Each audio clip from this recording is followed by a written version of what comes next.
Bienvenidas a todas y a todos a este segundo día de nuestro Congreso de Comunidades Intencionales, Utopías Concretas en la Historia. Iniciamos ya el taller 3 con un poquito de retraso, pero bueno, más o menos vamos bien porque ha habido alguna baja.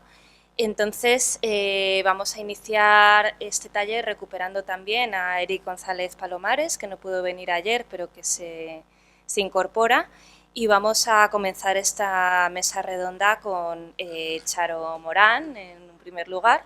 Charo Morán forma parte de la Comisión de Educación y Participación de Ecologistas en Acción de Madrid y es activista desde hace unos 20 años. A nivel profesional es socia trabajadora de la cooperativa Garúa, cuyo principal ámbito de trabajo se desarrolla en la formación y en la transición ecosocial. Y bueno, Charo es licenciada en Biología Ambiental y Ecología Ambiental y educadora ambiental, perdón. Y bueno, muchas gracias, Charo, y damos sin más ceremonia, comienza este segundo día. Vale, pues muchas gracias. Lo primero, agradecer la invitación, ¿no?, de formar parte de este espacio. No es frecuente, ¿no?, que gentes como Ecologistas en Acción estén en congresos de estas características y nos pareció muy sugerente el también poder contar, ¿no?, algunas de nuestros proyectos que tienen, creemos, una vinculación muy clara con un futuro diferente, ¿no?, y un futuro utópico o un futuro en el que el camino a seguir tiene que tener un horizonte que tenga en cuenta claramente la crisis ecosocial que tenemos encima. Una de las primeras ideas es que el futuro no será como nos lo hicieron imaginar. Cuando éramos, aquí en esta sala hay personas de distintas edades, pero cuando éramos pequeños parecía que el futuro iba a ser algo parecido a esto, ¿no?, que no iba a haber limitación en el uso de materiales y energía, que íbamos a volar, que íbamos a tener espacio, incluso casi una vida eterna, ¿no? Esa serie de propuestas. O sea, cuando hablamos de que muchos de los planteamientos de las personas y los colectivos que queremos transformar son utópicos, como irrealizables, ¿no?, dentro de esa idea de utopía, pues verdaderamente lo que tenemos clarísimo es que el capitalismo es mucho más, en ese sentido del concepto, mucho más utópico aún, porque no ha tenido en cuenta que nuestras sociedades y nuestra economía se desarrolla dentro de un sistema, del sistema Tierra, con recursos finitos y con capacidad de asimilación de los residuos que generamos finitos. Y eso no lo ha tenido en cuenta. De hecho, cumbre tras cumbre, por ejemplo, uno de los problemas más gordos que tenemos, el cambio climático, cumbre tras cumbre parece que siguen obviando que eso es así. Entonces, nosotros nos planteamos y nosotras que tenemos enfrente un futuro con algunas certezas, pero con muchas incertidumbres. Y esto, aunque pueda parecer algo malo, ¿no?, el tener incertidumbres, de alguna manera, ante la situación futura que tenemos, puede ser una ventaja. Y lo voy a explicar.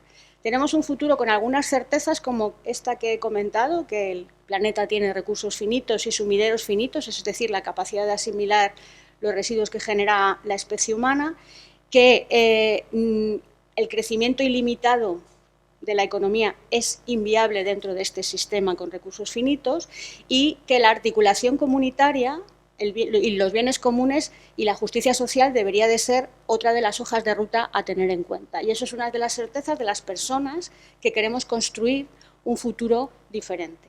Pero también tenemos muchas incertidumbres porque van pasando cosas en las que no teníamos previstas, ¿no?, como pues la propia pandemia en la que todavía estamos inmersas, que tiene mucho que ver también con el deterioro ecológico, ¿no?, y no me voy a meter aquí, pero tiene mucho que ver con la globalización económica y el deterioro de los ecosistemas, o que cómo podemos repensar la articulación. Entonces, ante una situación de incertidumbre, se pueden dar cambios hacia estilos de vida, hacia propuestas ecosociales, o se puede dar una bifurcación hacia situaciones fascistas.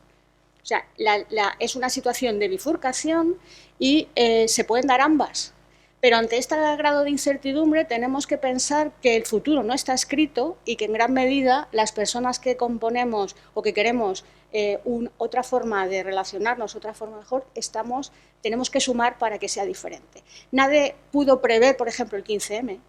El día 14 nadie preveyó eso, ¿no? Bueno, pues tenemos que pensar que eso surgió no de la nada, no es un champiñón que de pronto sale en el campo, ¿no? Sino que está asentado y aposentado en un montón de procesos previos, en un montón de colectivos, un montón de personas que quieren transformar. Entonces, estas incertidumbres ahora, va a haber momentos de problemas económicos, problemas sociales, tenemos que verlas como una oportunidad. No sé, hay un libro muy interesante de Rebecca Solnit que dice El paraíso en el infierno, no sé si lo conocéis, y ha atestado cómo la articulación comunitaria sale lo mejor de las personas en situaciones de crisis o de situaciones difíciles, ¿no? Pues, por ejemplo, tras el terremoto de San Francisco o determinadas situaciones de huracanes, la gente le sale de una forma innata colaborar y salir adelante, ¿no? Y vamos a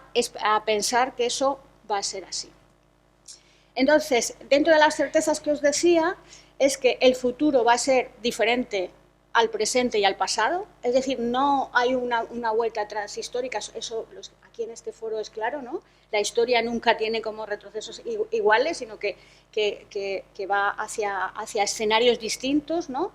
Que la crisis ecosocial lo va a cambiar todo, es decir, el hecho de que vivimos en un planeta con unas características y no nos vamos a ir a Marte, la gente que dice que nos vamos a ir a Marte no es viable y además no es deseable estar en un secarral como Marte, desde mi punto de vista, teniendo un planeta tan maravilloso como este. El reto es aprender a vivir bien con menos cosas, pero generando comunidades resilientes, plenas y solidarias, que tiene mucho que ver con el contenido de este encuentro, y que necesitamos una revolución cultural y de valores. Cuando nosotros hablamos de cambio cultural, hablamos de los imaginarios que tenemos a través de los que vemos la realidad. Necesitamos cambiar esos imaginarios. Y un ejemplo os voy a poner. Necesitamos trascender del individualismo que genera la sociedad de consumo, personas individualistas consumiendo y las que pueden consumir muy bien y las que no, fuera del modelo, ¿no?, a comunidades colectivas, cooperativas y resilientes. Entonces, nosotros, ante una situación, todas las personas que tienen un cierto grado de preocupación, o simplemente las personas que ven los informativos, pues ven como una serie de noticias, ¿no?, poco encadenadas, poco articuladas, en las que es muy difícil a lo mejor sacar conclusiones, ¿no? Entonces, la nueva cultura de la Tierra lo que pretende son dos cosas. Por uno, que transmitir en general a la población las ideas de los cambios que tenemos que hacer con unas pocas ideas claras, no nada muy complejo, cosas que pueden entender todas las personas, y por otro lado que sea propositiva. Es decir, muchas de las propuestas o de las recomendaciones basadas en una idea de colapso, que está ahí, es una idea que está ahí, pero muchas veces, y sobre todo a personas que no tienen herramientas para vivir de otra manera, les generan paralización y miedo. Entonces, la idea es que estas propuestas sean propuestas propositivas, ¿no?, hacia dónde deberían de ir las cosas, y fundamentalmente basadas en lo colectivo y no tanto en una situación individual ante la situación que tenemos, que de alguna manera lo que genera es ecofatiga, es que yo no puedo vivir como quiero en esta sociedad, no puedo construir como quiero. Entonces, intentar que, por eso hablamos de cambio cultural, cuando haya un cambio cultural de imaginarios, cuando haya masa crítica que ve las cosas de otra manera, eso irá más fácil y más rodado. Bueno, y solamente no me voy a meter porque, bueno, la ponencia no tiene mucho tiempo, pero hemos resumido un poco la situación que tenemos en 6 ideas clave, más una séptima idea que pretende ser propositiva, que pretende ser participativa, y que lo que buscamos es que en esta séptima idea la gente aporte, o los colectivos, los movimientos aporten su propia idea, su idea para avanzar, para sumar, ¿no? Pero nosotros, como os digo, y nosotras proponemos 6 ideas. La primera es que es fundamental decrecer en la esfera material y energética. Es decir, dado que estamos en una situación de translimitación evidente con los datos de cambio climático, pérdida de biodiversidad, con temas también vinculados con la desigualdad de muchas poblaciones en nuestros propios contextos, pero en relación norte-sur, lo que toca es decrecer. Y que el decrecimiento no es una opción, es una realidad que se está imponiendo poco a poco en el sistema económico. Y ahora mismo estamos con la crisis de los microchips. Esta mañana estaba leyendo una noticia con la escasez de vidrio, la escasez de plásticos, el problema de la globalización y el trasiego de materiales de energías por todo el planeta, y eso se está produciendo ya. La factura eléctrica tiene un componente que es de crecimiento, otro componente es especulativo, pero tiene un componente de crecimiento. La segunda idea es que necesitamos mantener la biodiversidad y los ecosistemas saludables, porque somos ecodependientes y necesitamos esos ecosistemas, aunque solo sea por propio egoísmo como especie. Necesitamos la fotosíntesis, necesitamos la fertilización del suelo, necesitamos la regulación de los ciclos, todo eso la biodiversidad lo hace por nosotros, el funcionamiento de los ecosistemas en equipo. La tercera idea es que necesitamos vivir del sol actual. Tenemos que trascender la etapa de la historia humana efímera que hemos basado todo nuestro modelo social y económico de vivir de los combustibles fósiles a una transición energética basada en dos pilares, en la reducción y en el compartir y la descentralización de ese modelo energético. No puede seguir pivotado por las grandes empresas oligopólicas que controlan nuestras vidas y la factura eléctrica. La cuarta idea es que necesitamos cerrar los ciclos de materiales. Una de las características del modelo de producción y consumo actual es que genera procesos lineales, extracción, manufactura, transporte, residuo, que además están atomizados por todo el planeta. Por lo tanto, no es posible cerrar los ciclos. Necesitamos cerrar los ciclos con dos ideas. Una, cercanía, para cerrar los ciclos, es decir, volver a economías locales, y que los productos que genera la economía sean básicamente que se puedan volver a reintegrar en los ciclos de la vida, ¿no? Fundamentalmente orgánicos. Necesitaremos también una serie de componentes tecnológicos que requieren como circuitos cerrados de reducción, reparación, reutilización y reciclaje. Y estas primeras R's por encima del reciclaje, ¿no?, de unos cuantos envases, que es lo que nos propone nuestro actual modelo. El quinto y fundamental, que es poner la vida en el centro.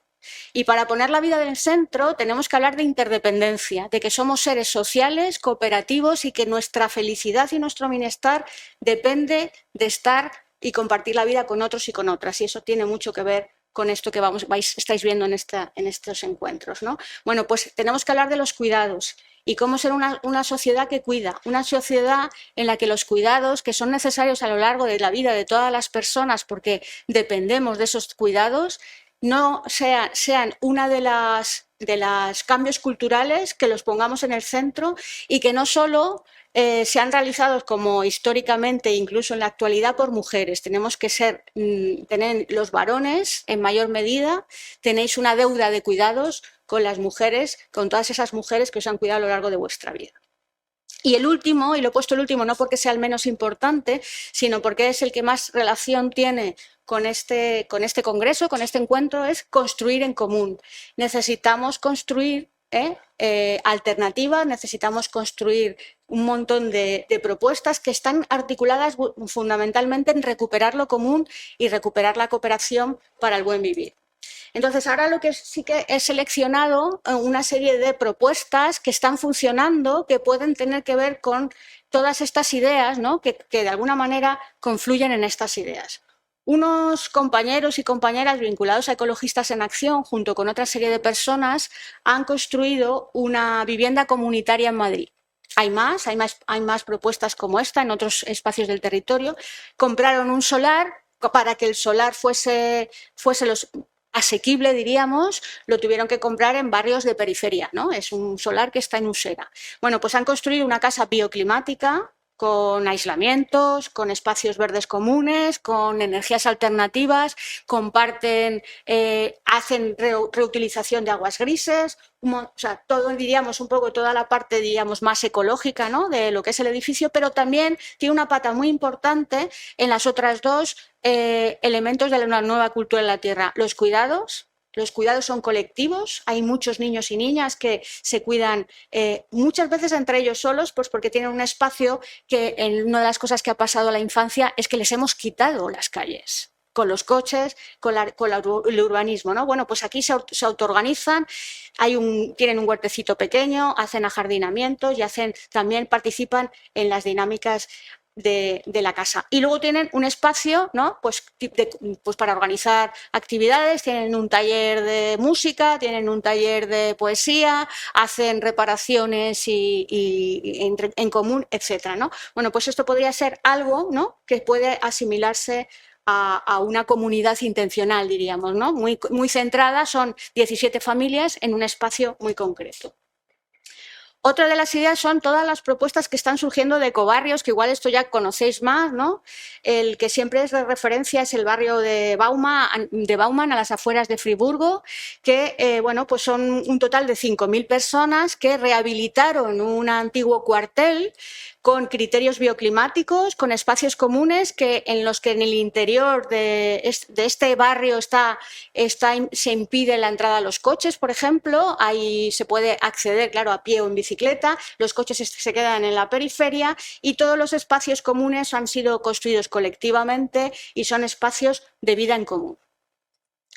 Tenemos el movimiento Slow, que aunque no es más centrado, hay algunas ciudades que son ciudades lentas, ¿no?, que se han puesto dentro de esta idea, y estas ciudades lentas a veces son ciudades en el norte de Italia que son relativamente ciudades de 50.000 habitantes y que buscan otro de los elementos fundamentales que necesitamos con este cambio cultural, que es recuperar el tiempo para la vida. En vez de generar el tiempo para el mercado, recuperar el tiempo para las vidas, ¿no? Bueno, pues al hilo de estas ciudades lentas, pues hay también otra serie de movimientos como vinculados con la alimentación, con la moda, etcétera. Aquí no me voy a detener porque seguro que habéis hablado mucho de las ecoaldeas, ¿no?, y de la idea que tiene, ¿no?, volver otra vez a recuperar una vida en comunidad en medio rural. El medio rural va a ser un medio fundamental para el futuro. Las ciudades son totalmente dependientes de lo que les viene del exterior y además generan una cantidad de residuos exponencial, y volver a mirar al campo va a ser fundamental, y hablar de bioregiones, ¿no?, para relacionar las ciudades que tienen que buscar más entornos de autoabastecimiento, tendrán que buscar más entornos de autoabastecimiento. Bueno, pues aquí tenéis el ejemplo de Fraguas, ¿no?, este pueblo que ha sido recuperado por una serie de personas, y que, bueno, pues claro, pues recuperar espacios para la vida pues a veces tiene problemas de legislación y bueno, pues de buscarte problemas, ¿no?, en vez de darte un premio. Tenemos un proyecto que se llama Garaldea Ecofeminista, que está en Chinchón. Es una finca que está autogestionada, que trabaja por la soberanía alimentaria y está dentro de lo que ellas llaman el ecofeminismo, porque trabajan las dos patas. Por un lado, la de vivir dentro de los límites de la tierra, toda la parte ecológica, pero por otro lado también poner los cuidados en el centro. Y eso es lo que trabaja el ecofeminismo. Bueno, ellos empezaron, era una finca que se dedicaba a terapias vinculadas con adicciones, y en esa finca estaban trabajando diríamos, los terapeutas y los usuarios y usuarias, y llegó un momento en el que la Comunidad de Madrid les cerró el presupuesto. Decidieron quedarse. Y eso ya ha pasado hace unos cuantos años, y tiene el valor de que generaron asambleas conjuntas diríamos, rompieron un poco la dinámica esa de quién es el terapeuta y quién es el usuario, y en todos y todas, con sus necesidades en cada momento, forman parte de la comunidad y de la toma de decisiones, ¿no? Bueno, pues tienen baños secos, tienen paneles solares, han ido trabajando eso sin saber, o sea, me refiero que es gente urbana. Y de pronto te pones las pilas porque ves que lo que tienes que enfrentar es una cosa de cambio y de transformación. Dentro de esta línea, en Ecologistas en Acción, hay un área de ecofeminismo y ha recopilado toda una serie de proyectos ecofeministas por todo el territorio español, todo el Estado español. Y hay un montón de proyectos que tienen una serie de simbologías, pues para ver si estos proyectos ecofeministas pues tienen una serie de criterios, ¿no? Pues que trabajen los cuidados y que trabajen el ecologismo, es decir, que construyan en común también. Y bueno, pues si queréis también os puedo dejar la presentación y los enlaces para buscar las iniciativas, para compartir son, vamos. Hay otros proyectos como las ciudades en transición, que no sé si conocéis, que basados en algo que es pragmático. Es decir, existe el pico del petróleo, es decir, vamos a tener que vivir con menos energía, y existe la emergencia climática. ¿Cómo organizamos nuestras comunidades para vivir dentro de estas dos lógicas? Son proyectos que tienen relación con los municipios, es decir, que buscan municipios en los que los políticos que están en los municipios participen dentro de estas iniciativas, y tienen que ver mucho con la economía social, con las energías alternativas, con un montón de iniciativas de locales, ¿no? Hasta incluso en algunos casos hay monedas locales. Bueno, aquí os he puesto un mapa hace tiempo que no lo miro, pero de las ciudades en transición o proyectos que quieren formar parte de iniciativas en transición. Hay como una guía de cómo hacer la transición, de una serie de pasos sencillos que podéis consultar en el enlace. Y bueno, pues aquí, aunque hay ahí 3 solecitos en la zona de Madrid, pues en realidad funcionando mínimamente está solamente uno, que es el de Zarzalejo en transición, que está en la Sierra de Madrid, que se ha ido mucha gente a vivir ahí, y hay pues espacios comunes, huertas, comparten coche, una serie de iniciativas vinculadas con todo esto. Y esta sería un poco la última propuesta, ¿no? Detroit como metáfora. Sabéis que la ciudad de Detroit, una ciudad muy grande, pues entró en colapso económico y urbanístico pues después de un poco de una serie de décadas de crisis económica y también de la caída un poco de los recursos económicos que se centran, ¿no? Muchas veces en una zona, ¿no? Vinculados con temas pues han recuperado la ciudad con huertos, con espacios de soberanía alimentaria, ¿no? Las ciudades reconvertidas en espacios para la soberanía alimentaria y para el bien común y para la articulación comunitaria, ¿no? Puede ser una forma, es decir, podemos, cuando lleguen las situaciones estas de crisis económica muy grandes, o caer en situaciones de Mad Max, ¿no? Que son las que nos venden, ¿no? Los imaginarios de los cines, ¿no? De las películas, o podemos caer en situaciones de articulación comunitaria y de intentar salir entre todos y todas de esto, ¿no? Bueno, para terminar, la idea es que de los cambios individuales que son necesarios, es decir, de pensar que queremos dar sentido a nuestra vida, que vemos que las cosas no van por buen camino, y en vez de caer en la ecofatiga, enfrentándonos solos y solas a una situación que va totalmente en contra de lo que queremos vivir, pues tenemos que buscar cómo construir alternativas comunitarias, pero esas alternativas comunitarias tienen que estar bajo un mismo paraguas de cambio cultural, es decir, de ver la realidad con otras gafas y ver de la realidad de otra manera, ¿no? Y bueno, pues yo lo dejo aquí, y luego si en el debate hay alguna duda o algún comentario, pues aquí andamos.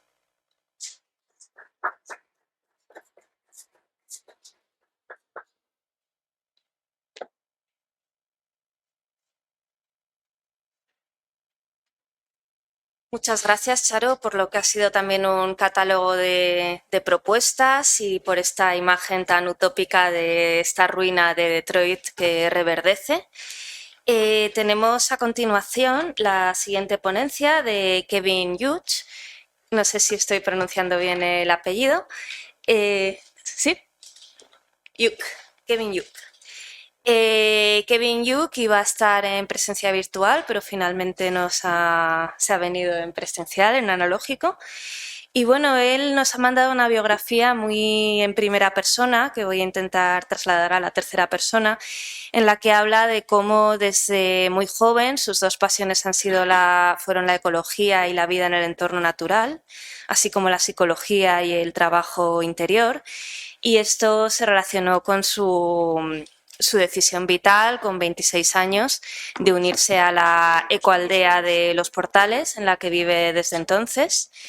Y bueno, además ejerce como psicólogo tanto en Sevilla como a partir de terapia online, y en ese sentido tiene una orientación junguiana que combina con enfoques o herramientas como la integración del ciclo vital, las constelaciones, la psicología energética o el EMDR.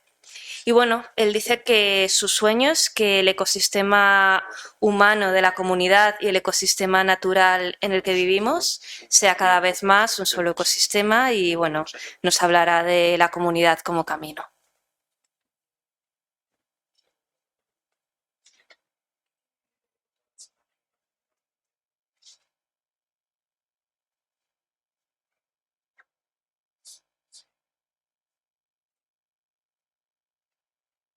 No, no.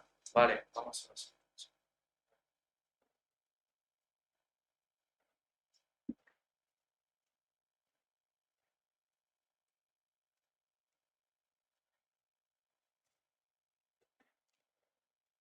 Bien, buenos días a todos.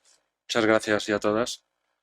Gracias por estar aquí. Bueno, yo os voy a hablar de una experiencia concreta de Ecualdea, que tiene ya 35 años de existencia. Como ha dicho, perdón, no me acuerdo del nombre, la presentadora, yo también soy portavoz de la Red Ibérica de Ecualdeas, o sea que si después en el turno de preguntas alguien se interesa por las ecualdeas en general u otras ecualdeas en España, etcétera, estoy habilitado para responder a preguntas, pero en mi intervención me voy a centrar en nuestra experiencia de Ecualdea, que está en Los Portales, que está cerca de Sevilla. Los Portales empezó, en realidad, es un fenómeno un poco especial porque empezó en realidad en Bruselas, en Bélgica, en el año 78. Un grupo de personas que simplemente se dedicaban a temas de trabajo personal, de trabajo interior, de crecimiento personal alrededor de una terapeuta, y se dieron cuenta que evidentemente el roce entre personas, el contacto, la vida en común, tenía una relevancia importante a la hora de los procesos de crecimiento personal, ¿no? Es decir, que el ser humano no es un átomo libre funcionando por ahí en el universo solo, sino que la relación tiene una incidencia fundamental en ese desarrollo personal. De esta manera, este grupo de personas trabajaban, yo llegué un par de años después, en el 82, bueno, un poquitín más tarde. Trabajaban también mucho con los sueños. La persona que dirigía este grupo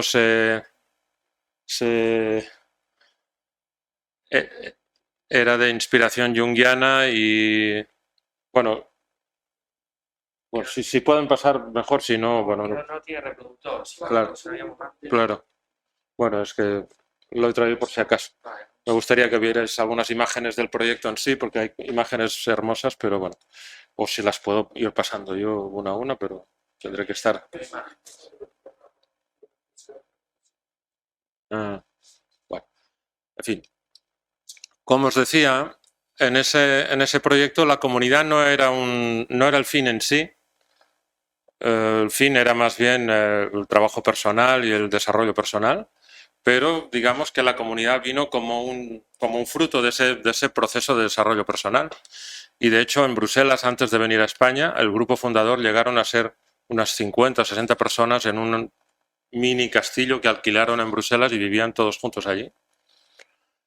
Y después de esa experiencia bastante exitosa, estuvieron 3 años ahí viviendo juntos en una casa alquilada, una casa grandísima.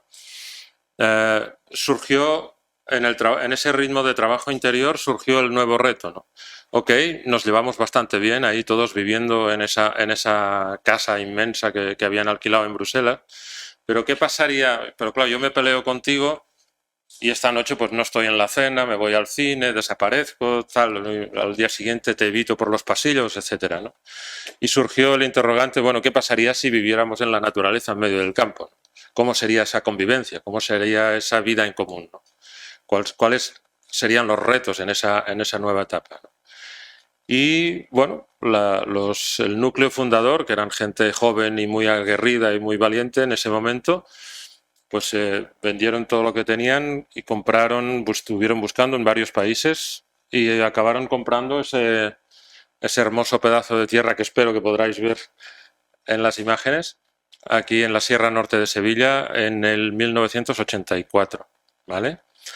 Entonces, bueno, una serie de gente de Bruselas se fue viniendo poquito a poquito desde allá a España, y otros españoles, sobre todo, nos fuimos incorporando poquito a poquito también. Yo en realidad llegué eso, en el 82, 83. Y bueno, esa fue la experiencia. Al principio teníamos una casita de pastores nada más, con 2 habitaciones minúsculas, y estábamos ahí con velas, 3 o 4 en cada habitación, súper apretados. Era precariedad total y absoluta. Pero teníamos un lugar maravilloso con 200 hectáreas y empezamos poco a poco a construir. Empezamos a educar a los niños, empezamos a trabajar la tierra, y fuimos construyendo un poco ese proyecto, ¿no? Espero que podréis ver, insisto, en imágenes. Es la especificidad de ese proyecto tiene ese componente que os decía al principio, que es el tema del trabajo personal. Nuestra experiencia nos dice que no se puede cambiar lo que tenemos fuera si no cambiamos dentro. Y eso lo vemos continuamente. Mucha gente se acerca a nuestros proyectos. Yo lo veo continuamente también a nivel de la red ibérica de ecoaldeas. Muchísima gente quiere hacer proyectos de ecoaldeas, pero hay algo que les frena. Hay una incoherencia, un miedo, una dificultad a nivel personal. Vamos hacia algo y hay la parte contraria que nos frena, ¿no? Si yo voy hacia una comunidad, en ese momento me identifico con la comunidad, digo, yo quiero esto, yo quiero este tipo de vida. ¿Qué parte de mí estoy marginando en ese momento? Individualista, alguien competitivo, la parte contraria está ahí resistiendo, diciendo no, no, no, no, peligro. Y si no hay un trabajo personal que afronte esas dificultades, la consolidación de grupos, por desgracia, es muy difícil, ¿no? Yo me dedico también a acompañar grupos que intentan lanzar proyectos, que intentan fundar comunidades y ecoaldeas, y siempre el 99% que fracasan, que por desgracia fracasan muchísimos, es principalmente por temas de relación humana y personal. Entonces, nuestra especificidad es poner el acento en ese aspecto, ¿no? El aspecto humano, el aspecto relacional. No en vano, en el corazón del grupo estamos mucha gente interesada en esos temas, terapeutas de varios tipos, que estamos ahí en el núcleo central del proyecto. Entonces, bueno, fuimos, como os decía, fuimos construyendo, fuimos lanzando proyectos de agricultura, de energías renovables, y poquito a poquito también fuimos abriéndonos y relacionándonos con el entorno local y con el entorno regional en las comarcas vecinas, y fuimos estableciendo todo tipo de redes de trueque y de colaboración con gente vecina y con otras ecoaldeas, ¿no? Os voy a hablar un poquito de las diferentes patas o dimensiones que les damos a las ecoaldeas cuando intentamos explicar lo que hacemos en las ecoaldeas a nivel del GEN, que GEN es la red mundial, el Global Eco-Village Network. Se intenta entender las comunidades ecoaldeas a partir de 5 dimensiones. 5 dimensiones serían una dimensión ecológica, una dimensión social, una dimensión económica, una dimensión cultural y una quinta dimensión que le estamos un poco buscando la palabra exacta, pero que le llamamos un poco holística, ¿no? Pero que tiene que ver con lo que hace que todo se conecte, ¿no? Con lo que hace que todas estas otras dimensiones hacen un todo único, ¿no? Como un ente global. Esa es nuestra pasión, es la pasión de conectar todo, ¿no? De que de alguna manera el todo conjunto pueda ser un ente que da una experiencia viva de algo que funciona, que es un ejemplo, ¿vale? Es un ejemplo vivo, podríamos llamar como una isla de futuro, podríamos decirlo así, en la ecoaldea, o podríamos decir, a mí me gusta también una isla de cordura, ¿no? Porque en un mundo tan enfermo y tan loco como el que vivimos, creemos que la cordura está precisamente en las personas que aprendemos a colaborar y a trabajar juntos, porque está claro que todas estas medidas que Charo eres, ¿no? Perdona, que Charo comentaba están fantásticas, pero si no aprendemos a colaborar, y esto es un tema humano y personal, esto le cuesta muchísimo de funcionar todo esto. Hay que aprender a colaborar y esto es un trabajo tremendamente difícil. No nos han enseñado, nadie nos ha enseñado. No se enseña esto prácticamente en ninguna parte, ¿no? Y ahí estamos obligados, ¿no? Nosotros, si vivimos ahí 40 personas, tenemos 6 coches, no tenemos 40 coches. Y me parece muy bien que tengamos coches eléctricos, pero si cada persona tiene que tener un coche eléctrico en la puerta, es absurdo, es absolutamente imposible, ¿no? Entonces hay que aprender a colaborar.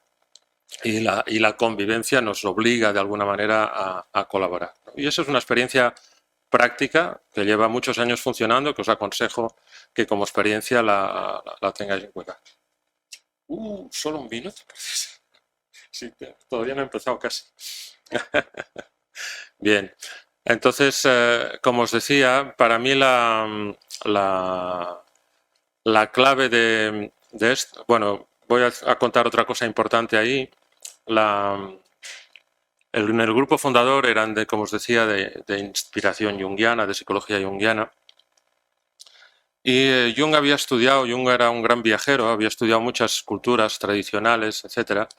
Y él por ejemplo, conocía muy bien a los Senoi. Los Senoi son un tipo de cultura de Malasia que de toda la vida, desde siempre, han compartido los sueños.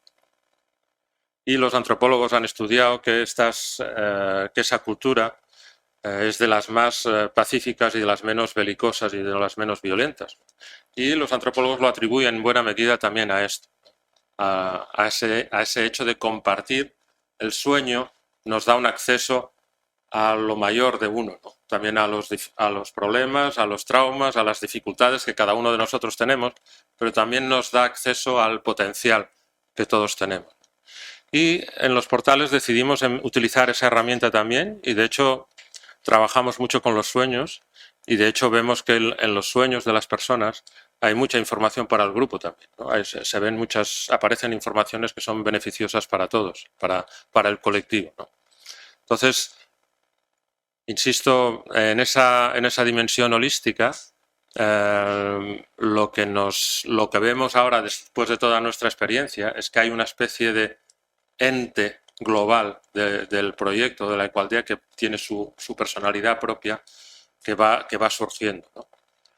Yo no soy para nada budista, pero me encantó esa expresión que dijo un maestro budista que es Thich Nhat Hanh, que algunos a lo mejor conocéis, de origen vietnamita, pero que se instaló en Francia. Y él decía, el próximo Buda no se va a encarnar en un ser humano. El próximo Buda posiblemente se encarne en una comunidad que practique el amor incondicional, dijo él con su lenguaje. Pero me parece una posibilidad absolutamente plausible. Entonces, esa dimensión holística es la que conecta todas las otras dimensiones y que nos permite que cuando nosotros quitamos toneladas de piedra en nuestros campos para cultivar cereales, de alguna manera también nos cuestionamos sobre nuestras piedras personales, ¿no? Sobre nuestra aridez relacional, por ejemplo, ¿no? Que cuando nos planteamos qué tipo de basura reciclamos y cómo lo hacemos, también nos planteamos al mismo tiempo la basura emocional que nosotros echamos sin parar, ¿no? Es decir, si yo estoy de mal humor y de alguna manera trato mal a una persona con la que convivo, le estoy echando mi propia basura encima, ¿no? Y eso es basura, igual que el plástico que echamos al mar, todo esto es basura. Y todas estas dimensiones están interconectadas y tienen que estar interconectadas para hacer un todo que sea creíble, que sea factible, que funcione como algo que sirva realmente de ejemplo para las generaciones futuras, ¿no? Termino con esa frase creo que es Buckminster Fuller, no lo sé pronunciar bien, pero que decía eso de si queremos realmente cambiar el sistema, no luchemos contra el sistema, ¿no? Sino que construyamos una alternativa para que el viejo sistema quede obsoleto, ¿no? Para el cambio podemos empujar el cambio desde muchas ópticas y todas son buenas y las que ha comentado Charo son fantásticas, pero nuestra opción es trabajar por el cambio desde la creación, desde la demostración práctica que las alternativas son posibles. Entonces, bueno, me encantaría compartir muchísimas cosas más, pero creo que he terminado el tiempo. Si queréis en las preguntas puedo seguir respondiendo a cosas.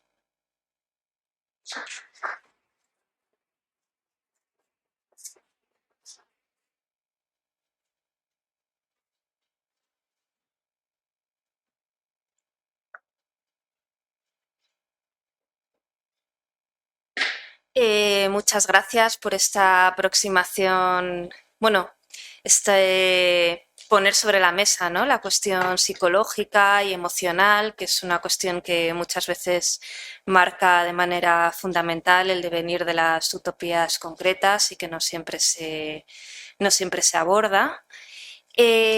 No tengo muy claro si va a hablar del Lázaro Rizo, porque le veo aquí conectado. O Eric, ¿no? Del Lázaro no, entonces, ¿no? Vale. Vale, estupendo. Pues tenemos con nosotras hoy a Eric González Palomares, que ha hecho un trueque con la sesión de ayer para venir hoy. Eric es doctor en Gobierno y Administración Pública por la Universidad Complutense de Madrid. Ha sido profesor en la Universidad de Aalborg, en Dinamarca, y actualmente está realizando el doctorado de Filosofía en la Universidad Autónoma de Madrid, con una tesis doctoral acerca de justicia en las transiciones ecosociales y un poco dilucidando cuando se habla de una transición ecosocial justa, a qué nos estamos refiriendo, con qué tipo de justicia o qué tipo de modelos distintos de justicia se están poniendo sobre la mesa, o bueno, también qué es lo social dentro del modelo ecosocial que se nos está planteando, sobre todo desde instituciones públicas, si no lo he entendido mal. Es investigador en el Centro de Estudios sobre América Latina en la Universidad de Copenhague, y también es investigador en el Transnational Institute, donde coordina la evaluación del premio Ciudades Transformadoras, así como el Atlas de Utopías. Y dentro del libro del grupo Histopia, acerca de nuevos mundos, ha escrito un texto sobre populismo y utopías. Y bueno, gracias y adelante. Unos 15 minutos aproximadamente, 15-20. 15-20 minutos, sí.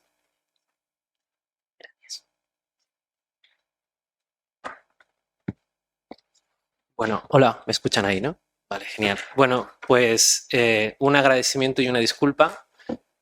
Una disculpa primero por no haber podido venir ayer por la mañana, que tenía que haber estado aquí, y obviamente un agradecimiento por dejarme hoy estar aquí en vez de ayer, ¿vale? Me interesa mucho compartir con ustedes una idea y, por supuesto, escucharles, sobre todo para dialogar sobre esto, ¿no? Básicamente lo que haré será proponerles una idea a modo de hipótesis, un poco relacionado con lo que ayer ya desde la primera sesión se planteaba sobre la definición de la utopía. Entonces, haré esto y luego plantearé un par de ideas. De una vez lo digo, así ustedes ya lo tienen más o menos claro y bueno, si les parece interesante lo siguen y si no, pues pueden hacer otra cosa. Bueno, yo lo primero que me gustaría plantear o lo que me gustaría discutir con ustedes es que a cualquier definición o a cualquier idea o acto concreto que podamos llamar utopía le subyace ahí por debajo una noción sobre la política o lo político. Es decir, que lo que entendemos por política o por político delimita o amplía la definición de lo que llamamos utópico o utopía, ¿vale? Si esto es así, entonces plantearé que desde sus orígenes, Renacimiento, principios, modernidad, subyace una idea de lo político totalizadora, abarcadora de la totalidad, ¿vale? Con una intención totalizante. Y frente a ella, digamos, lo que propongo, que es un poco más actual, sofisticado, contemporáneo, útil para pensar, es una idea de la política frente a esta idea totalizante una idea contingente de la política. Es decir, que para entender mejor tanto lo que existe y podemos llamar utopía como lo que podemos imaginar como utopía, sería más útil pensar la política de forma contingente, es decir, como lo que puede ser o no ser. Y sobre ello solo plantearé dos cuestiones muy concretas porque el tiempo no me va a dar. Una sobre la cuestión del objeto de estudio de la política o lo político, y sobre la cuestión del contexto o el lugar donde sucede la política o lo político, ¿vale? Y bueno, y luego diré unas palabras del proyecto en el que participo, que es este de Atlas de Utopía.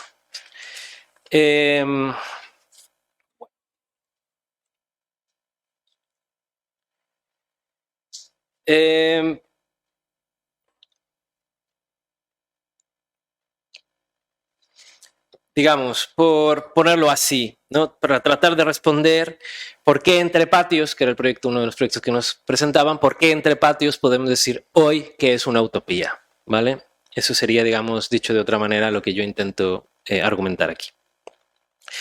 En primer lugar, plantear, por supuesto, que desde su surgimiento en la época de la modernidad, hay una intención universalizante o abarcadora de aglutinarlo todo.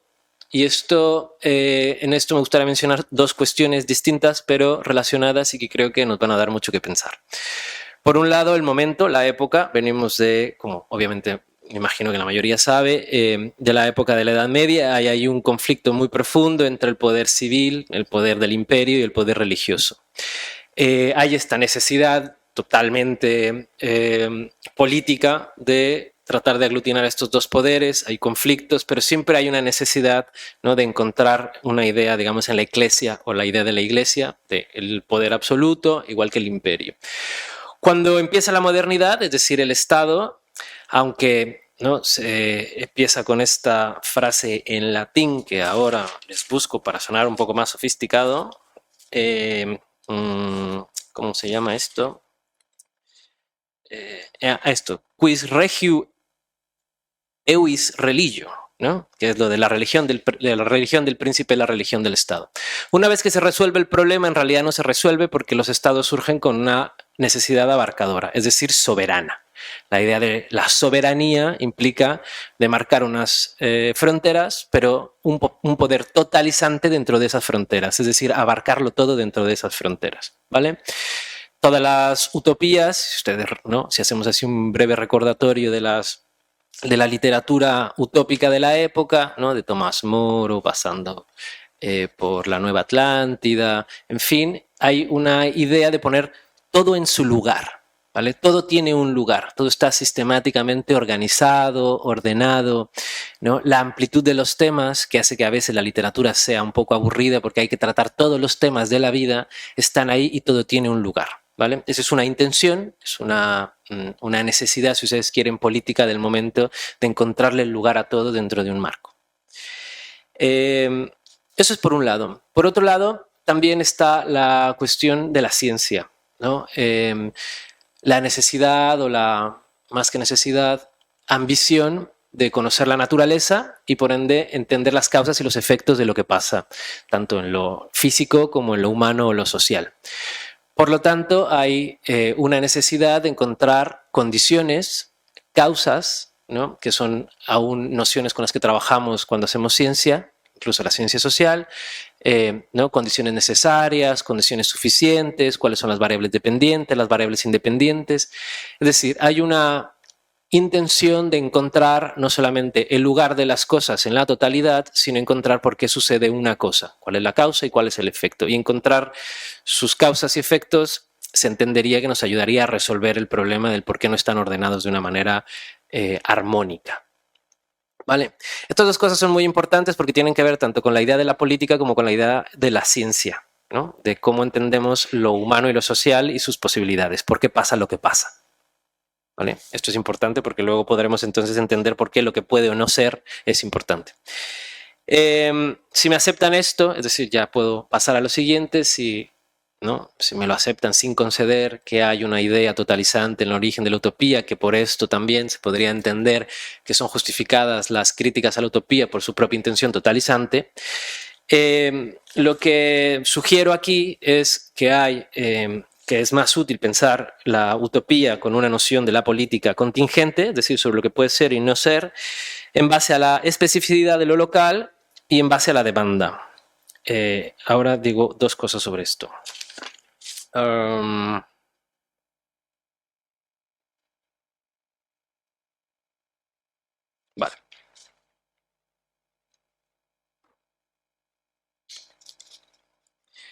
Digo una frase que tengo escrita y luego un poco la explico, ¿vale? Porque es importante que no se malinterprete. La contingencia de la política no niega los grandes relatos, ¿no? que sería más bien esta cuestión posmoderna, ¿no? De la negación de los grandes relatos. Es decir, claro que sigue habiéndolos, ¿no? Por ejemplo, la versión del capitalismo neoliberal es universal, es totalizante, está en todos lados, es evidente verla en todo el planeta, ¿no? Si me permiten un ejemplo muy actual sobre ello, la polémica, bueno, ni polémica porque tampoco hay mucho que discutir sobre ello porque es evidente el tema al que se refiere, sobre el juego del calamar, ¿no? Es una serie en Corea del Sur que nos apela a todos, sea en Europa, sea en América Latina, sobre el problema del endeudamiento privado, sobre la necesidad de encontrar un trabajo, sobre la imposibilidad de encontrar recursos y sobre el valor de la vida, ¿vale? Estos son grandes relatos que nos apelan a todos, da igual que se hagan en Corea del Sur y por eso es que son éxitos globales, ¿vale? Es decir, siguen existiendo estos grandes relatos y no pienso o no pretendo con esta noción de lo contingente negarlos, ¿no? Sino más bien valorar, y esto es como una cosa clave, al menos para nosotros en el proyecto, valorar que lo utópico, sea lo pensado, pero sobre todo lo hecho como una comunidad intencional, en lo utópico se hace lo que se puede. Se hace lo que se puede, ¿vale? Se hace lo que se puede, que sería como la idea fundamental. Se hace lo que se puede. Y ahora cuento un poco más sobre esto en términos de lo que sugiero yo como contingente. Dos cosas sobre la política que entiendo que nos llevarían a pensar la utopía de manera contingente, que ya las mencionaba al principio. Uno, sobre el objeto de estudio y dos, sobre la especificidad de lo local. Sobre el objeto de estudio. ¿Qué es eso que estudiamos o qué es eso que constituye o consiste la política o lo político? ¿Qué es eso que pensamos? ¿Qué es eso que observamos cuando queremos estudiar la política o queremos entenderla o incluso hacerla? Un paréntesis, hay una larga discusión sobre el populismo, una línea de investigación que llevo trabajando incluso antes de que fuera famoso, el populismo con Donald Trump y compañía. Y dentro de esas discusiones se ha instalado, aquí en España en particular, y por eso hago el paréntesis, porque es un caso muy concreto en los lugares donde he hablado de esto, en donde el pensamiento de Ernesto Laclau y sus propuestas tienen una connotación política por el vínculo que hay entre Podemos y el trabajo intelectual de Íñigo Errejón y todo lo que han intentado hacer sobre la hegemonía y sus propias adaptaciones, ¿vale? Aún así, dejando esto al margen y la propia vinculación que hay entre el pensamiento de Laclau y su operación política desde Podemos, hay una cosa muy concreta sobre las discusiones de populismo a las que contribuye Ernesto Laclau y es en que él propone que el populismo es solamente parte de la lógica de lo político. Y sugiere una cosa muy concreta, y aquí ya cierro, que en vez de pensar en identidades políticas, la vieja idea del sujeto proletario como el actor de la historia, propone que nos fijemos en las demandas, ¿vale? Demandas concretas. ¿Qué significaría esto? Voy a poner de ejemplo el premio que tenemos nosotros, pero lo menciono incluso con la primera presentación de hoy en la mañana. Las dos primeras experiencias eran sobre la vivienda, ¿vale? Un edificio muy concreto que intenta resolver el problema de la vivienda. Nos da igual quién vive en esa vivienda. Pueden ser trabajadores, inmigrantes, feministas, da igual. El problema es la solución del problema de la vivienda. Slow food, que venía después, ¿vale? Es el problema de la alimentación. Nos da absolutamente igual que sean madres solteras, que sean viejos pensionados, da absolutamente igual quién sea. ¿vale? Es el problema de la alimentación. Lo que hacen estas comunidades intencionales es resolver una demanda. Y no solo eso, diría la Clau, pero ojo, no lo diría porque está intentando definir el populismo, está intentando decirnos qué es lo político, ¿vale? Y por eso digo que si entendemos que la noción de lo político subyace a lo que definimos como utopía, diremos, en una de esas lo utópico no es lo que resuelve todo de manera armónica. Lo utópico es aquello que satisface una demanda y lo hace de manera en la que antes no creíamos que fuera posible y ahora sí se puede, ¿vale? Por eso es que es utópico, porque podía ser o no, pero lo ha conseguido. Y además se ha conseguido en circunstancias adversas, que esa es una de las cosas con las que quiero cerrar. Me quedan 2 minutos. Así que, bueno, solo planteo eso. Esto es una de las cosas que subyace el proyecto que tenemos aquí. Es un atlas de utopías. Las iniciativas que están ahí llegan ahí a través de una metodología, digamos, de evaluación, que es lo que llamamos premio, pero es un premio que no intenta ser un premio. El jurado intenta ser bastante plural, de diferentes partes del mundo, etc. Y lo que hay aquí es una serie de iniciativas organizadas a partir de cuatro categorías: agua, vivienda, alimentación y energía. Son utopías, todas concretas, digamos, comunidades intencionales en el aspecto en que están ahí, son reales, tienen resultados evaluados, no solo evaluables, porque ya han pasado un proceso de evaluación, en el que sugerimos se organizan a partir de a partir de la satisfacción de una demanda concreta, ¿vale? Sería una manera de entender la utopía, con una noción de la política que está orientada a la satisfacción de la demanda. La otra característica, y con esto ya termino la parte que les había contado, es sobre la especificidad de lo local. Una de las cuestiones que podemos observar desde el principio de la utopía como género literario, pero también después, es, como les decía, ¿no?, la idea totalizante, sobre todo soberana, incluso después una isla, pero incluso aunque la isla es de, ¿no?, por ejemplo, la utopía de Moro, aunque es una isla, en realidad hay varias pequeñas ciudades organizadas, bien administradas, es decir, hay un espacio, digamos, extenso. Aquí, por el contrario, entendemos que la política sucede en la especificidad de lo local, en contextos muy concretos relacionados con la demanda, es decir, ciertas viviendas, ciertos huertos, ciertas comunidades muy concretas donde se satisface, por ejemplo, el problema del agua. El problema del agua está determinado sobre todo por la cercanía que hay o no a las fuentes hídricas. Entonces, ya estoy justo pasándome el tiempo, lo voy a quitar aquí antes de que ya con esto termino. Entonces, lo que se sugeriría con esto, y que es lo que trabajamos nosotros como el Atlas de Utopías, que tiene variables de demanda y variables locales, es decir, que nosotros pensamos en una idea de utopía que tiene o le subyace una noción de lo político que se organiza en torno a ciertas demandas muy concretas, y que estas demandas son transversales, obviamente, porque son humanas. Nadie puede vivir sin agua, nadie puede vivir sin alimentación, ¿no? Esa es, digamos, la potencia política de la organización en torno a estas demandas, que ya no tienen que ver, digamos, con los viejos ejes de izquierda-derecha o los ejes que se determinaban a partir de identidades sociales como la del proletariado. Y por otro lado, que son iniciativas locales, específicas, concretas, y de ahí lo contingente de la política. Ya con esto termino. Creemos que una casa ocupada, una fábrica ocupada, un terreno cultivable ocupado, es en sí mismo una utopía, es decir, la creación intencional de unas relaciones sociales que están por fuera, que contradicen las reglas del juego urgente. Porque eso es el sistema político, es el status quo, es un régimen. Son reglas del juego con sus árbitros y sus policías que obligan a cumplirlas, ¿vale? Entonces, la idea sería desbordarlas, ¿vale? Yo creo que no tengo nada más que decir. Perdón por lo caótico de las notas, pero no es que no me lo haya preparado, es que así soy. Entonces, muchísimas gracias de verdad y bueno, solo por contribuir un poco a la conversación, ¿vale? Muchas gracias de verdad.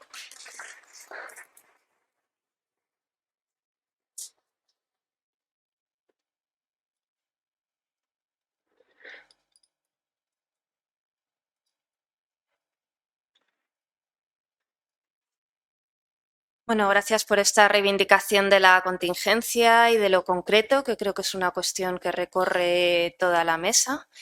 y desde luego recorre la ponencia de Láxar Noel Rizo Gutiérrez, que entiendo que está conectado por Zoom.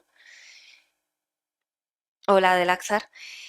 Y bueno, de Láxar es nicaragüense, es doctor en antropología social por CIESA Sureste en México y en su tesis de doctorado realizó una investigación sobre la construcción de comunidades intencionales en Chiapas, en México, prestando particular atención a una ecoaldea formada inicialmente por mujeres.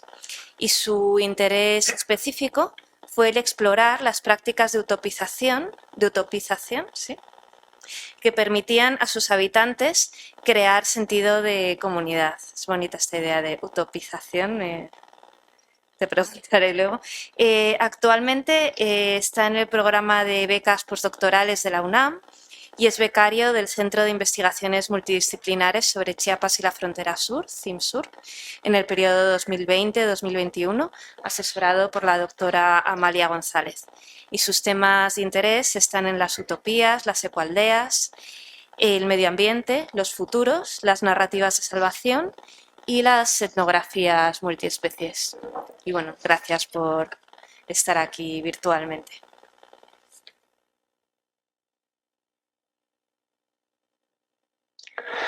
Muchas gracias. Solo una consulta. ¿Puedo compartir pantalla desde acá? ¿Sí? Ok, de acuerdo.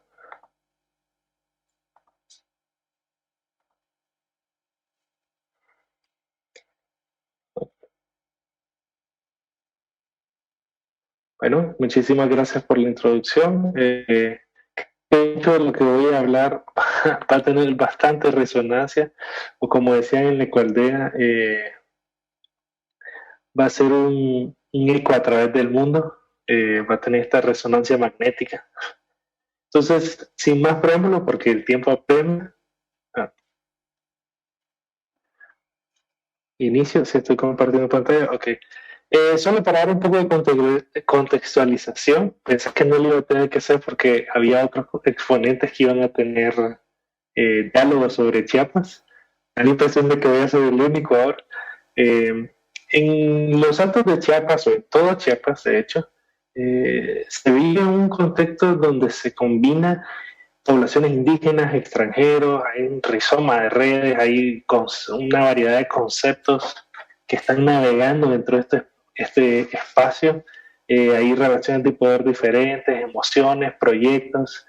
Hay toda una combinación isomática de situaciones que no solo se explican por cuestiones locales o por intereses locales, sino por toda una globalidad de intereses. Y en este sentido está uno de los focos de mi estudio, que ha sido una comunidad intencionada. Muy poco se habla aquí de comunidades intencionadas como categoría o como concepto incluso. La mayoría de la gente entiende ecoaldea, es lo más que se puede entender dentro de los términos regionales, donde existen toda una serie de prácticas que ya fueron mencionadas aquí por Charo, por ejemplo, por Kevin. Hay ecologismo, hay sacralizaciones de nuevos espacios, de los recursos, hay lucha y por el reconocimiento, hay demandas políticas, hay gestión, no hay transition town, pero dentro de esta ecoaldea donde yo estuve sí se discutía estos términos, aunque estaban muy lejos de poderlo desarrollar a nivel práctico. Y bueno, puse mujeres, pero me refería más bien a que en esta ecoaldea donde yo estuve, ya les voy a hablar un poco más de ella, estaba conformada enteramente por mujeres. Ahora, solo como pregunta para explicar un poquito a la audiencia, ¿este es un estudio sobre los desapegados o rebeldes del sistema? Porque eso es casi como un hecho, se da como un hecho.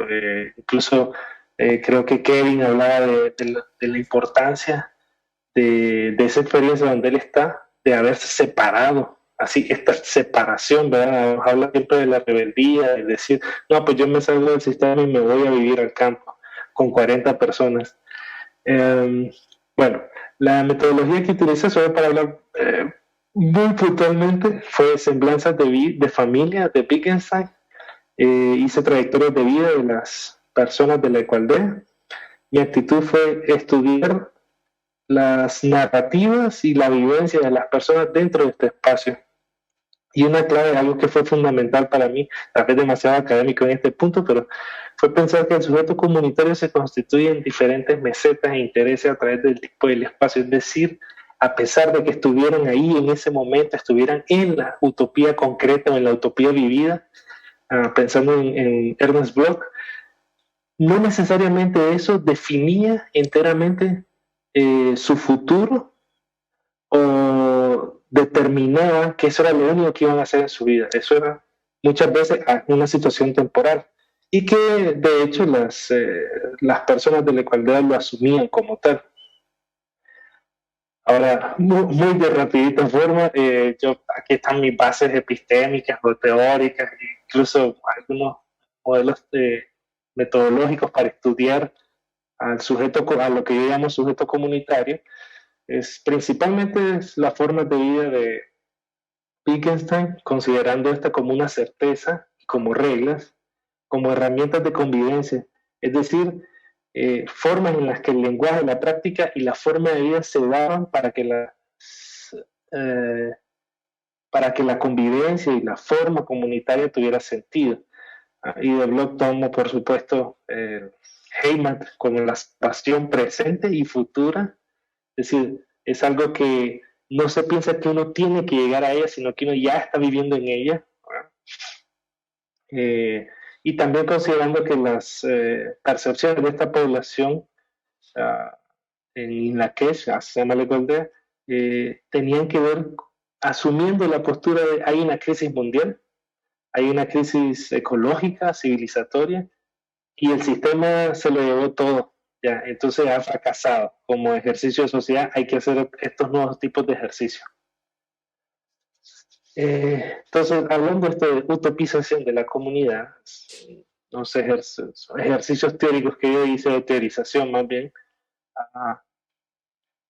los conceptos centrales que dan legitimidad a la forma de vida de esta igualdad son despertar de la conciencia, esperanza por el cambio, libertad sexual, autonomía política, el buen vivir, la alimentación sana. Y todos estos conceptos están asociados a prácticas, indudablemente. Son relevantes en la forma de vida porque están íntimamente asociados a nociones de utopía vivida. El sueño cumplido como sujetos comunales. Y por eso hay una idealización y cotidianización de las utopías, de otros espacios, no solamente a nivel regional. Como Paul en algún momento mencionó, esto lo de la colaboración, a mí me pareció fundamental escucharlo de alguien que vive en ese espacio. Cuando uno asume esta opción o esta decisión de vida y irse a vivir con otra población que a veces ni conoce, se recrean reglas y horizontes. Es decir, se recrean cosas de lo que se puede hacer, de lo que no se puede hacer, de lo que uno considera como una buena alimentación, una buena autonomía, más adelante hablo de ello, y se crean estos horizontes, incluso de expectativas de lo que uno espera de los demás, pero también se crean fricciones, y eso es algo importante de considerar, como ya Kevin resaltó. Y bueno, en la forma de vida, solo para resaltar que hay una sacralización del pasado dentro de estos espacios, importantísima de hacer, importantísimo de revalidar los recursos geofísicos, pero los recursos ecológicos, sociales, históricos, que quizás dentro de otros espacios no se habían revalidado. Y ahora sí, vamos a la cuestión práctica más sabrosa. Inlaquesh, en Chiapas, es una pequeña ecoaldea que nació en el 2014, un poquito antes, tal vez 2013, conformada por apenas 6 personas, de las cuales en los primeros 2 años hubo movimiento, unas personas tuvieron algún conflicto entre sí y decidieron dejar la propuesta, la intención. Pero las que se quedaron fueron solo mujeres y llegaron a ser por varios años, al menos 4 años, solo 3 personas con 2 hijos. Y uno diría, bueno, entonces este es un estudio que estoy hablando de una ecoaldea que tenía 4 individuos y apenas tenían 6 años de existencia. Bueno, Este estudio lo realicé yo, la convivencia con ellas la realicé en el 2017, 18, 19. Entonces tenía 6 años, 5 años de existencia, era muy poco. Sin embargo, las mujeres de acá narran sus vidas en términos de búsquedas y certezas, de sueños y de amores, y van de un punto a otro. Hablan de vivencias, de experiencias como certezas de lo que quieren hacer, de lo que saben, de lo que viven y de lo que sueñan. Y entre ellas van construyendo todo un juego de lenguaje nuevo con el cual en este congreso bien podríamos hablar plenamente, casi entendiéndonos sin tener que preguntar por qué o de dónde vienen estas ideas. Todas estas mujeres construyeron una misma narrativa como sujetos comunitarios y eso para mí fue fundamental. La narrativa y verla asociada, ya estando ya con ella, verla asociada a prácticas concretas, me hizo pensar, de hecho, en esto que estaba mencionando Eric, si no me equivoco su nombre, el exponente anterior, estas utopías como demandas concretas, como la realización de una demanda, el cumplimiento de una demanda.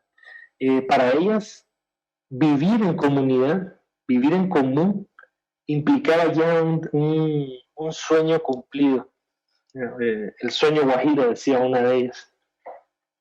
Entonces, pasando un poquito más adelante, en Lakesh se crió dentro de una zona rural y en lo que antes había sido una finca donde habían pobladores indígenas, pero se habían replegado esta población hacia otros espacios. Y cuando ellos llegan, compran el terreno con una gestión local e internacional. Y eso les permite tener un espacio como experimento social, cosa que en el lugar era rarísimo. Estaba la población indígena ahí viviendo en una comunidad de 120 personas, 300 personas a lo sumo, y de pronto llegan todas estas extranjeras y empiezan a traer un montón de personas a realizar esto que se llama biodanza, que estoy muy seguro que en España es bastante común ya, o al menos se escucha bastante, este ejercicio terapéutico de Rolando Toro, del antropólogo terapeuta Rolando Toro.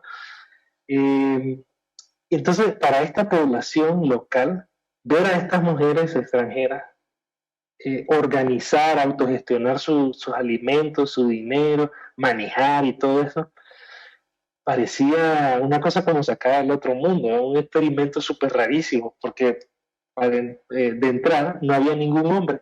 Y el hecho de que no existiera ningún hombre las ponía en duda, es decir, ¿por qué estas mujeres existen sin ningún hombre alrededor que esté gestionando, que sea el líder? Entonces era muy extraño para ellos entrar en esa socialización con la comunidad indígena al lado. Bueno, indígena mestiza, pero eso es otro diálogo. Entonces, para enfocarme en la cuestión de la plática, que tiene que ser biodanza, hay muchísimas cosas que podría hablar de la igualdad, pero me voy a enfocar en esto. La biodanza para ellas, siguiendo estos 3 principios, era autorregulación, retroalimentación y progresividad. Yo soy el otro es, de hecho, una traducción literal de lo que significa en Lakesh en Tzotzil, en maya Tzotzil, en esa lengua.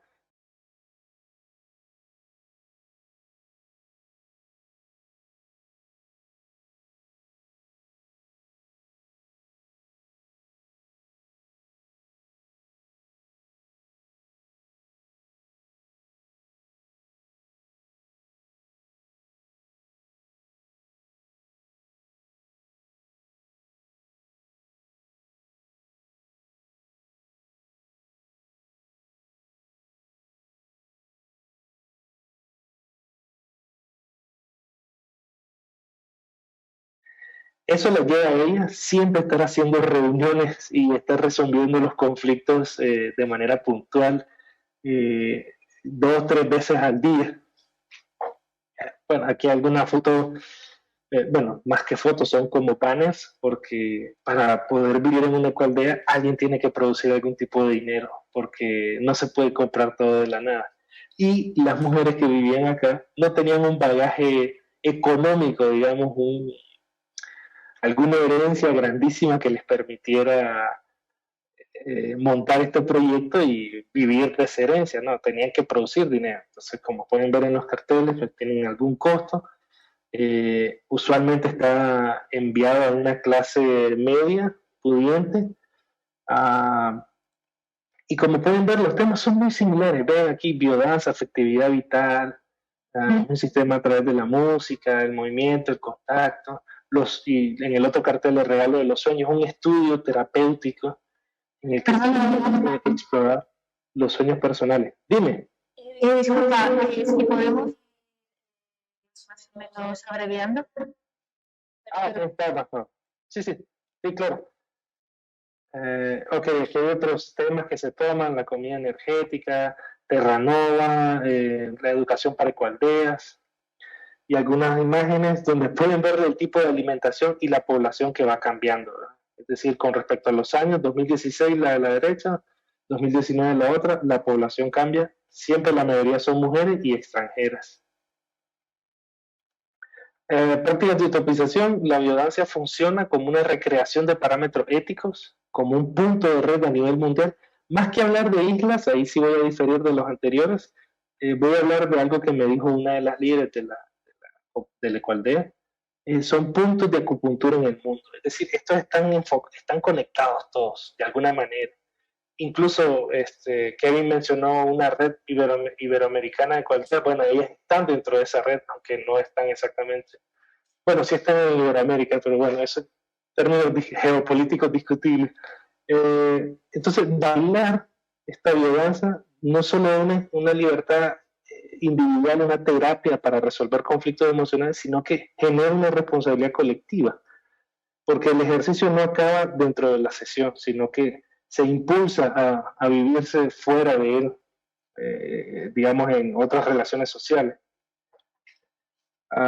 La llamada de la biodanza y de estas personas es a pensar el baile en colectivo como una forma de reencontrarse con todos los seres humanos.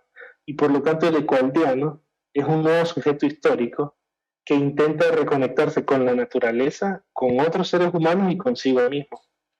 La lógica de despertar nos llama la atención porque, a mí me llama la atención porque parece que están hablando de nuevo, una utopía universal, de una salvación universal. Y sin embargo hay que seguir cierta disciplina, es decir, no puedes estar en la igualdad despierto, conscientemente, sin tener un involucramiento dentro de las reglas del lugar. Y ahora sí, ya para terminar, las utopías que viven las personas están redefinidas e impulsadas por la esperanza, como decía Bloch, como este motor de cambio del día a día.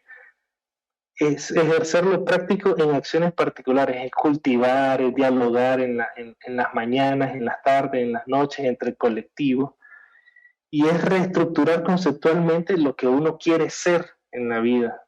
Becoming siempre debe estar presente dentro de la ecoaldea porque la forma de vida o hacer comunidad no es algo que ya esté dado, inmediatamente se compra el terreno o empiezan a convivir juntos, sino que es algo que constantemente tienen que desarrollar. Lo dejo ahí y muchísimas gracias por el tiempo, espero que podamos tener un diálogo posteriormente. Voy a dejar de compartir pantalla.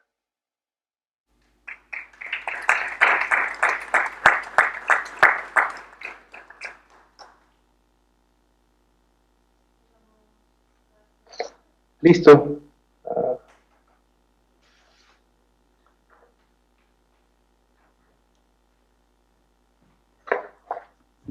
Hola.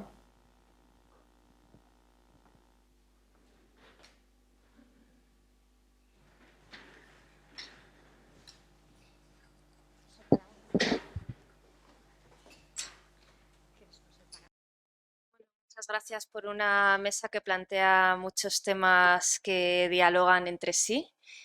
Y bueno, queríamos abrir un poco a la sala, si tenéis alguna pregunta, algún comentario. Sí, hay una pregunta por ahí.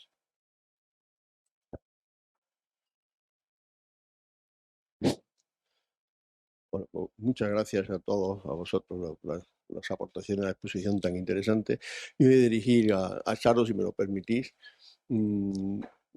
Yo soy muy simpatizante de Ecologistas en Acción, de hecho he colaborado en muchas cosas, en iniciativas con vosotros. Estoy de acuerdo con todo lo que has planteado hoy, no me puedo decir que no. Lo que pasa es que a partir de ahí yo pienso, decir, estas cosas que hacemos con pequeños grupos, ¿podemos extenderlas a universalizarlas, extenderlas a más? ¿Podemos llegar más lejos? Nos conformamos con nuestros pequeños grupos de comunidad, las cosas que hacemos, o necesitamos extenderlos hacia afuera, hacia más gente. Y cuando nos planteamos esto, hay una segunda parte inmediata, es decir, hay unos poderes económicos, políticos, ideológicos que no lo van a permitir. Inmensos poderes. Entonces, ¿qué hacemos? En esa situación, nos planteamos que hay que luchar en contra de ellos, que hay que luchar a favor de estos planteamientos en contra de esos grandes poderes. A ver, Ecologistas en Acción se plantea este paso. Yo sé que en algunos momentos lo ha dado, porque, por ejemplo, hemos colaborado en No Somos Delito, que es una acción claramente política contra la ley Mordaza. Se plantea este afrontamiento del poder en contra de las iniciativas utópicas. En ese sentido, Ecologistas en Acción se plantea como una organización revolucionaria en el sentido clásico de la palabra, o lo está pensando, o ve cómo analiza esa posibilidad, esa hipótesis. Y gracias, Debo. Bueno, yo creo que eso es la madre del cordero. Y es cómo llegar a ser más, ¿no?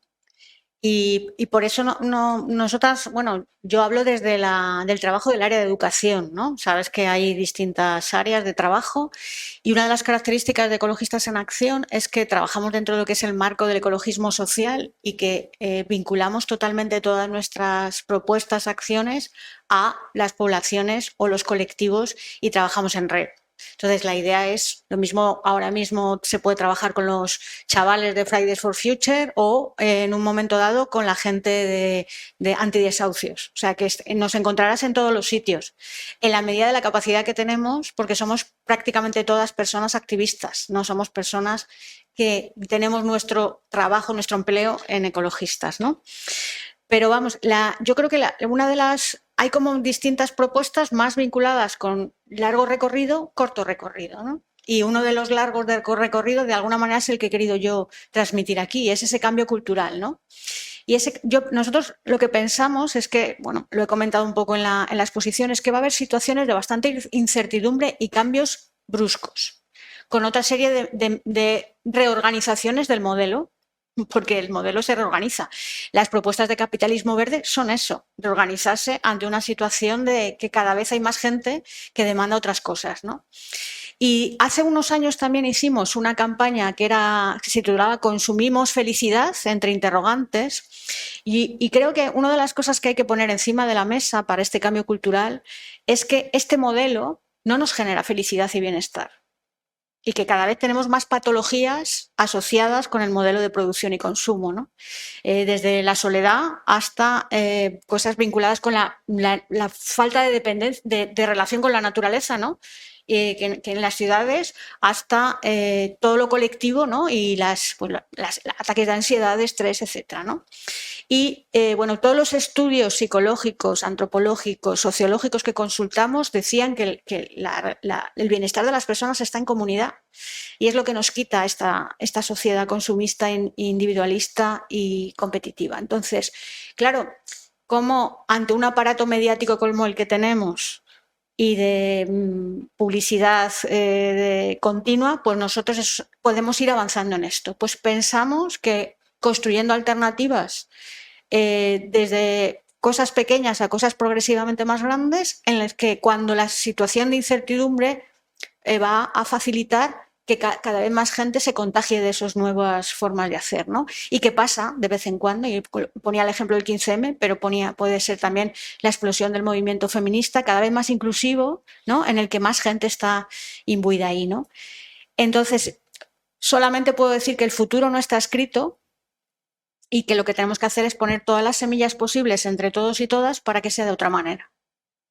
Pero no podemos estar solos y solas, los de Ecologistas en Acción, ni los de la Secoaldea, ni los de no sé qué, sino ir generando sinergias y tejer alianzas y en cada uno sumando desde donde está.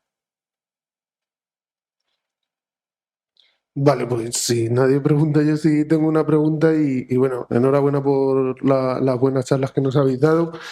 Y lejos de centrarme en una ponencia, me gustaría, pues bueno, preguntaros a todas, pues bueno, cómo se hace desde la red ibérica de ecoaldeas para conectar con otras ecoaldeas y otro tipo de proyectos sociales utópicos que no encajan o que no entran en las líneas establecidas por la red ibérica para formar parte de ella, ¿no? O aquellos proyectos que no se consideran ecoaldeas, ¿no? Y cómo interconectáis entre todas las partes, ¿no? Entre investigación, activismo y proyectos, porque bueno, en ese sentido todavía queda mucho por hacer, ¿no? Yo me he puesto también a ver el mapa que tenéis en Transformative Utopias y he visto que faltan muchos puntos, ¿no? O a mi parecer faltan bastantes puntos. ¿Cómo hacéis también, ¿no? para conectar, ¿no? con los diferentes proyectos? ¿Qué reacciones tenéis? Porque cuando nos acercamos desde la investigación, el recelo también es, por parte de cada proyecto es fuerte, ¿no? Y en ese sentido, y en relación con la última ponencia, que también me ha parecido muy interesante el concepto de utopización, ¿cómo nos utopizamos entre todas las partes precisamente por eso? Porque no es lo mismo hablar de comunidades utópicas en México que hacerlo aquí. Y ahí también hay unas connotaciones de clasismo, no diversidad. ¿Cómo planteamos cómo hacemos lo que se plantea desde Ecologistas en Acción y cuál es vuestra experiencia al respecto, ¿no? Porque, bueno, se habrán dado multiplicidad de casos, ¿no? Y ya está.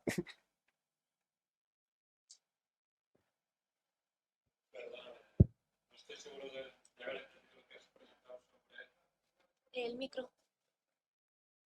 Sí, ahora. Que no estoy seguro de haber entendido lo que has preguntado sobre la red ibérica de ecoaldeas y cómo acercarse.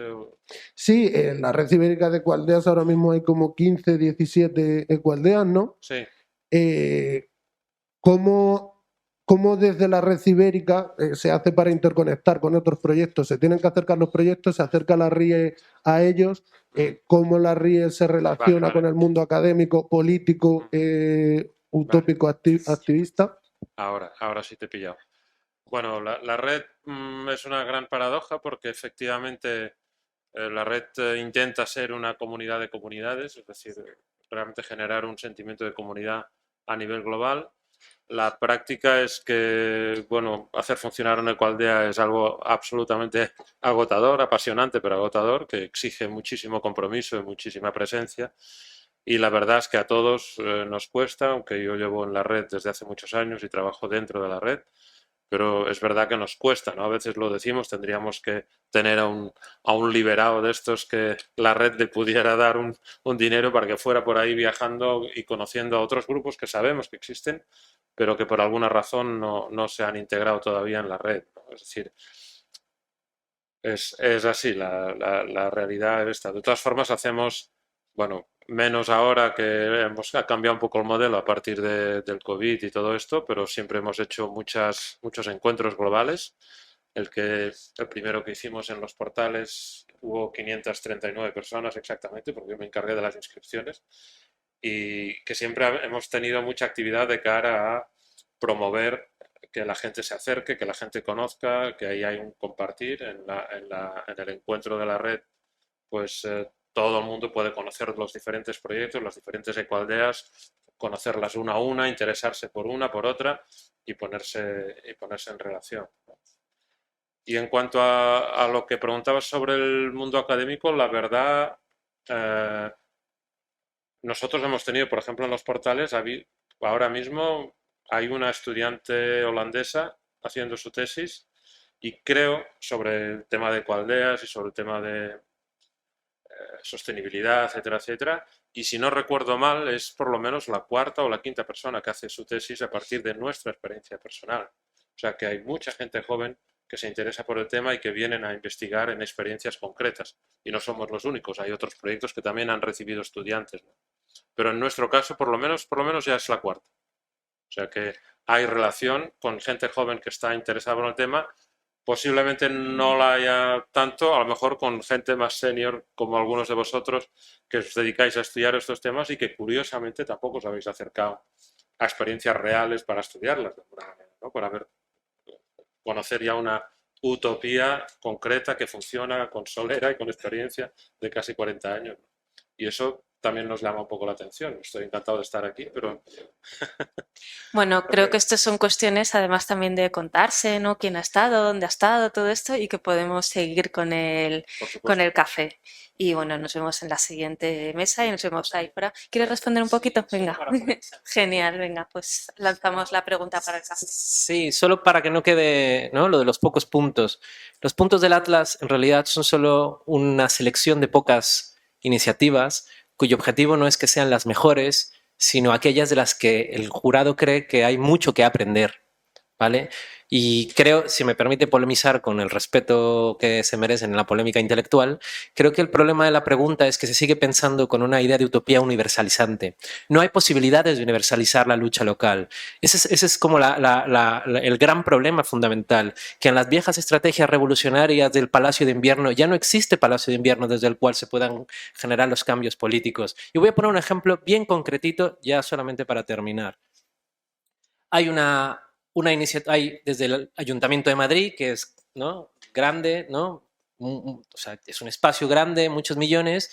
Hay una serie de huertos que están donados a colegios, ¿no? El colegio de mi hija y de mi hijo tienen un huertito que comparten con otro colegio. ¿Qué pasa con ese huerto? Pues que solo somos una mamá y yo los que estamos ahora involucrados en el huerto, porque nadie más se interesa en participar en el huerto. Entonces, eso es como lo que... ¿no? Lo que entiendo que es como la dinámica. No se trata de universalizar las buenas experiencias para que todo mundo haga lo mismo, porque, y en esto ayer sí que tenía razón el criterio de la participación, no necesariamente democrática, pero sí de participación, y es que no hay posibilidades de cambio si la gente no cambia y la gente no participa del cambio. No hay ninguna cosa que se nos pueda llegar desde arriba a decir, ala, haz esto y ya verás que todo cambia. Y ese es el problema fundamental que tenemos, que el cambio humano, o más bien el cambio del mundo requiere este nuevo hombre del que se hablaba en los 60s y 70s, pero se hablaba por algo, porque es que si la gente no cambia, no es posible implantar, como se hizo con el neoliberalismo desde la escuela de Chicago, un golpe de Estado y ala, todo es neoliberal. No podemos hacer lo mismo, no podemos esperar que llegue el bolchevismo del siglo XXI a decir, ala, ahora todos somos veganos, feministas,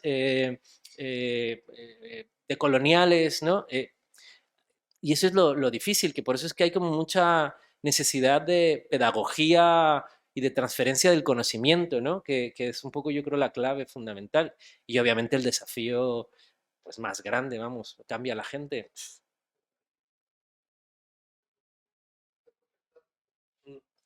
Muy brevemente, solamente, muy breve. En Ecologistas somos 300 grupos dentro del Estado español. Significa que cada grupo es soberano de construir sus propias iniciativas, sus propias alternativas, dentro de un paraguas que tenemos, que nos hemos dotado en asambleas generales, ¿no?